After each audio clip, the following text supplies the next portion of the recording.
बोलिए सद्गुरुदेव की जय, संत समाज की जय, भक्त समाज की जय।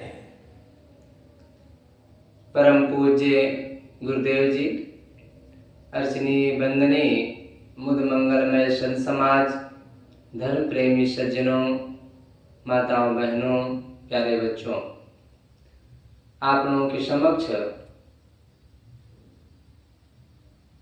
एक उदाहरण के माध्यम से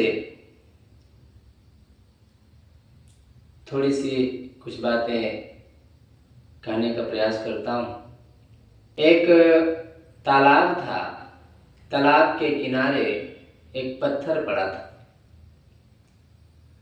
उस पत्थर पर बच्चे पैर रगड़ते थे।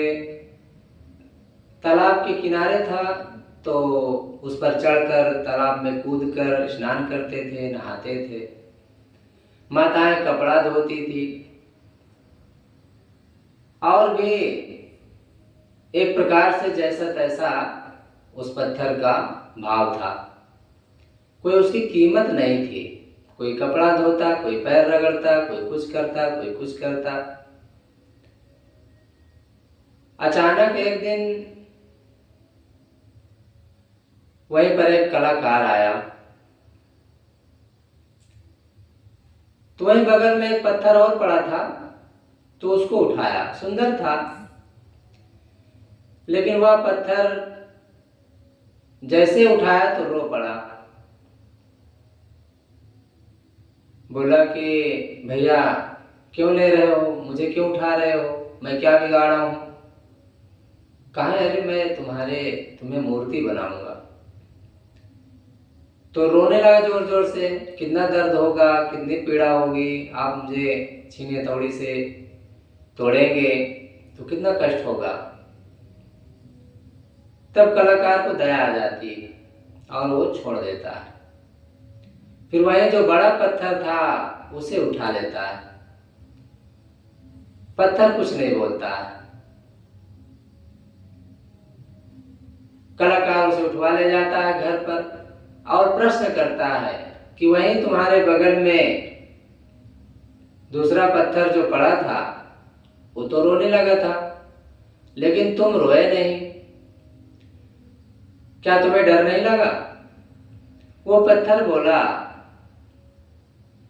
कि डर क्यों लगेगा, आप कलाकार हैं, मूर्तिकार हैं, मूर्ति बनाते हैं, तो मुझे आप उठाए हैं, मुझे आप चुने हैं तो कुछ सोचकर ही चुने होंगे और मूर्ति बना देंगे तो शायद मेरी भी जिंदगी संवर जाए। कलाकार खुश हो जाता है और फिर वैसे ही एक सुंदर आकार की मूर्ति बनाता है। कई दिनों के बाद गढ़ छांट कर छीनी हथौड़ी की चोट वो पत्थर सब सहता रहा। धीरे से एक दिन मूर्ति तैयार हुई। गांव के लोग देखे तो बहुत खुश हुए। ऐसी मूर्ति बनी, ऐसी मूर्ति बनी कि मानो सच में कोई देवी की मूर्ति। कलाकार भी उस मूर्ति पर फिदा हो गया और हाथ जोड़ने के लिए मजबूर हो गया। गांव का जो नगर सेठ था वो मंदिर बनवाया था। जब मूर्ति देखा तो बहुत खुश हो गया और उस मूर्ति को ले जा करके अपने मंदिर में बैठवा दिया। मंदिर में बैठवा दिया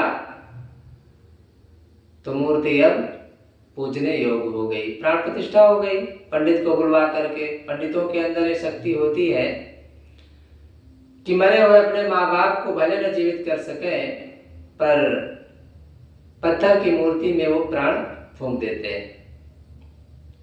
तो ऐसे ही हुआ, ले जा करके मूर्ति में प्राण प्रतिष्ठा हुई, उद्घाटन हुआ और पूजा होने लगी। संयोग से एक दिन सेठ जी उसी तालाब के किनारे गए तो वही पत्थर पड़ा हुआ था जो कभी रोया था। देख करके बहुत खुश हो गया तब लोगों ने कहा कि साहब ये पत्थर को न छुए, ये बहुत डरता है, रोता है। कहा ऐसे कुछ नहीं करेंगे, बस मूर्ति के सामने इसे रख देंगे। मूर्ति के सामने रख देंगे तो हमारे नारियल फोड़ने के काम आएगा। उठा ले गए और मूर्ति के सामने वही रख दिए। कोई भी जाता, अपनी मन्नत मानता और नारियल चढ़ाता और उसी पत्थर पर पटकता। अब पत्थर को और पीड़ा होती।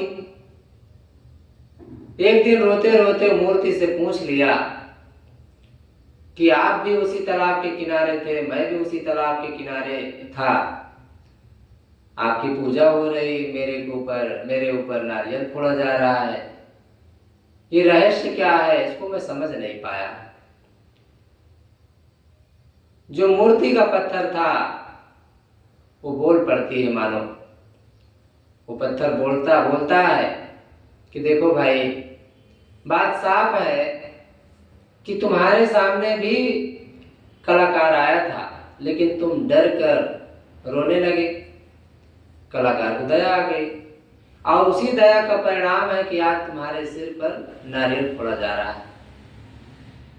अगर तुम न रोते, समर्पण भाव दिखाते और समर्पित हो जाते तो जरूर तुम्हारी भी कीमत बढ़ जाती। मैं वैसे ही किया था। मेरे पास जब आया, मेरे से भी पूछा था कि तुम क्यों नहीं डरे, तो मैं यही कहा था कि भाई आप कुछ सोचकर ही हमें उठाए हैं। कलाकार ने मेरी मूर्ति बना दी और मैं आज पूजी जा रही हूं। पत्थर मूर्ति बन गया कलाकार के हाथ लगकर। खास बात यहाँ पर ये सीख देना है हमें, इस कहानी से, उस उदाहरण से ये सीख लेना है कि एक सहनशीलता न होने के कारण, सहन न कर पाने के कारण, दुख दर्द को न सहने की भावना के कारण रोज दुख सह रहा है, उसके ऊपर पत्थर की नारियल फोड़ा जा रहा है। और एक की पूजा हो रही, लोग चरण छूते हैं और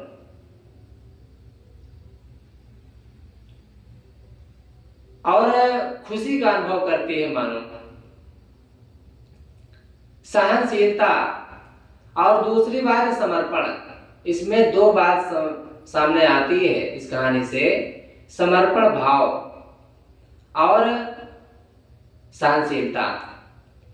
अगर वो पत्थर कलाकार को समर्पित न होता, वो भी डर जाता, छीनी हथौड़ी की चोट से डर जाता, तो फिर उसके ऊपर भी कपड़ा धोया ही जाता था, बेमोल पड़ा था, किसी काम का नहीं था। कलाकार गुरु हो गए और हम सब अनगढ़ पत्थर हो गए। गुरु संतों की शरण में यदि हम सहना जानते हैं या सह लेते हैं, कोई भी बात आती है, उनकी बातें, उनका ज्ञान, उनका आदेश, उनकी आज्ञा, उनकी डांट फटकार या कोई बात अगर हम सह लेते हैं तो एक ना एक दिन मूर्ति बन जाते हैं। क्योंकि गुरु संत छीने हथौड़ी की चोट, कलाकार छीने हथौड़ी की चोट इसलिए देता है, पत्थर को गढ़ करके मूर्ति बनाना चाहता है, उसे कीमती बना देता है। ऐसे संत गुरुजन जो टोकते हैं, डांटते हैं, कुछ कहते हैं, तो हमें कुछ बनाना चाहते हैं। कलाकार क्या जैसे मूर्ति बनाना चाहता है, वैसे संत गुरुजन भी हमें अपने जैसा बनाना चाहते हैं। जैसे वो साधना, त्याग, वैराग से अपने जीवन को जी करके महान बना लिए, वैसे हमें भी बनाना चाहते हैं। लेकिन ये मन अज्ञानी, मूढ़, अनादिकाल से संसार के वासनाओं में, विकारों में, मोह ममता में उलझा रहा, असहनशील बना रहा, दरिद्र बना रहा, सुख का दरिद्र, सुख चाहने के लिए सुख का गरीब बना रहा। इसके पास धन भी था, वैभव था, सम्मान था, पद था, लेकिन सुख की कमी थी, सुख का दरिद्र था, त्याग वैराग्य की कमी थी। अहंकार से परिपूर्ण था, इसलिए चोट सहन नहीं होता था। संतों की बात अच्छी नहीं लगती है, कोई बात सामने आती है तो तुरंत असहनशीलता प्रकट होती है, ये मन पुलपुलाने लगता है, रोने लगता है, दुखी हो जाता है, असहनशीलता का भाव पैदा करता है। संत लोग दयालु होते हैं, टोकना बंद कर देते हैं। जैसे वो कलाकार, उसके रोने से मानो छोड़ दिया, तो संत गुरुजन हमें छोड़ देंगे, नहीं टोकेंगे, नहीं बोलेंगे, तो इससे क्या हमारा कल्याण हो जाएगा? कल्याण नहीं होगा, बशर्ते वही नारियल फोड़ा जाएगा। जैसे वो सहनशीलता न सहने के कारण उसके ऊपर नारियल फोड़ा जाता था, ऐसे हम भी असहनशील रहेंगे तो नारियल फोड़े जाएंगे, अर्थात दुख पर दुख हमें सहना पड़ेगा। आज संतों की कहा जाता है, संतों गुरुजनों से मैं सुना हूं कि संत गुरुजनों की यदि हम नहीं सहेंगे तो अनादिकाल तक ना जाने कितने धक्के सहना पड़ेगा। हीरा अगर तराशते समय सहनशीलता का व्यवहार ना करे, सहन ना सहे ना, तो हीरा नहीं बनेगा, और हीरा नहीं बनेगा तो बेमोल, किसी काम का नहीं, उसकी बहुत कीमत नहीं होती है।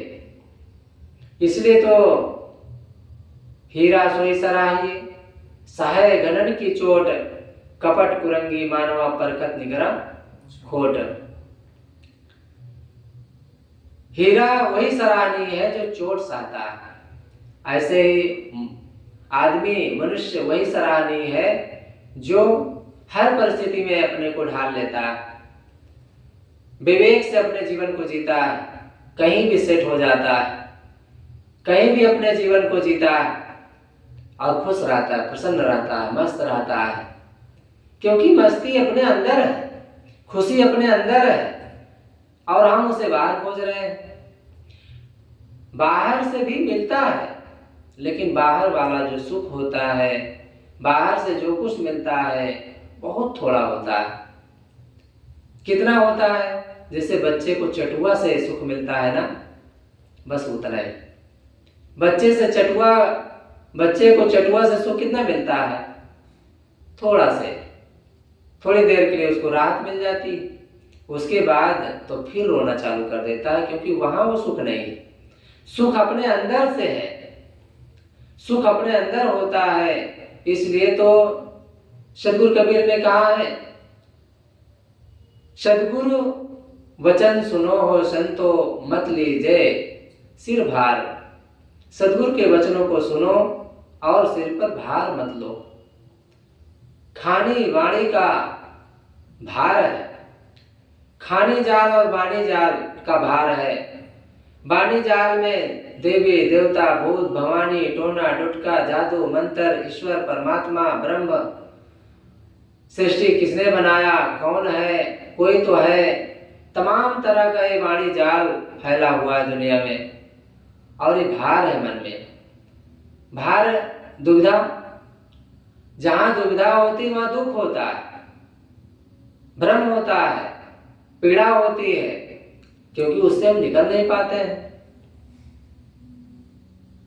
जब इससे हम तभी निकल पाते हैं जब हमारे अंदर समर्पण भाव होता है और सहनशीलता होती है। सहनशील व्यक्ति कहीं भी सेट हो जाता है, सबसे हाथ जोड़ करके, विनम्र हो करके, सरल हो करके बदमस्त रहता है, लोग उससे खुश रहते हैं। और जो बात करता है, असहनशीलता का व्यवहार करता है, काम भी नहीं करता है, उसे कोई खुश नहीं रहता है। और सच पूछे तो उसके अंदर भी खुशी नहीं होती। खुशी कैसे होगी? खुशी उसको मिलती है जो खुशी का काम करता है, प्रसन्नता उसे मिलती है जो प्रसन्नता का काम करता है। त्याग से ही त्याग का बल बढ़ सकेगा, जो करे शुरुआत वही चढ़ सकेगा। त्याग से त्याग का बल बढ़ता है, सुख से सुख बढ़ता है। सुख देने सुख होत है, दुख दीने दुख होए। जो सुख देता है वही सुख पाता है। ये तो दुनिया का नियम है, जो दो वही पाओ। इस हाथ दो, इस हाथ लो। जो दिया जाता है वही मिलता है, जो बोया जाता है वही काटा जाता है। तो सद्गुरु वचन सुनो हो संतो, मत लीजिए सिर भार। सिर में भार हमें नहीं लेना। निश्चिंत जीवन, निर्भय का जीवन जीना है तो भार रहित जीवन जीना पड़ेगा। सद्गुरु वचन सुनो हो संतो, मत लीजिए सिर भार। हो हुजूर ठाड़ का तो आप तय समर समार।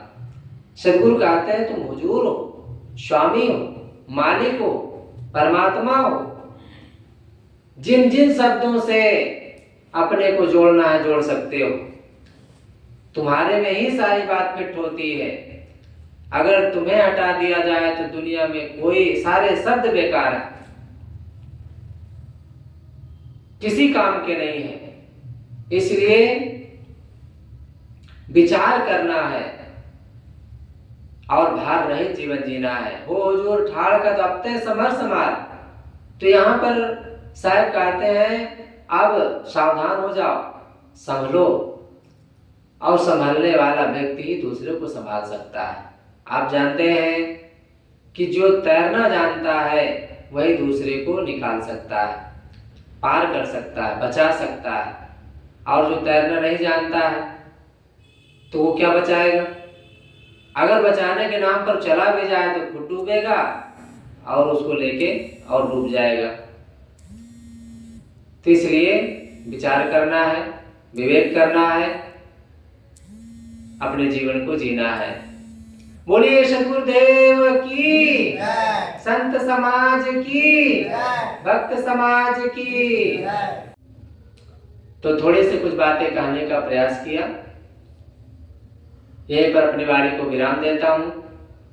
आप सब बड़े धैर्य से, प्रेम से, श्रद्धा भाव से हमारी बातों को सुने, इसके लिए बहुत बहुत धन्यवाद। ऐसे ही संत गुरुजनों से जुड़े रहें और समय समय से संतों के सत्संग करते रहें। इससे मन को संतोष मिलेगा, निर्भयता मिलेगी, ज्ञान मिलेगा और उसमें शक्ति आएगी, अंतर्मुख होगा और जीवन पवित्र होगा, निर्मल होगा, महान होगा। जिसके लिए मानव जीवन मिला है वो काम पूरा होगा। तो मैं यहीं पर अपनी वाणी को विराम देता हूँ। शाही बंदी शाही।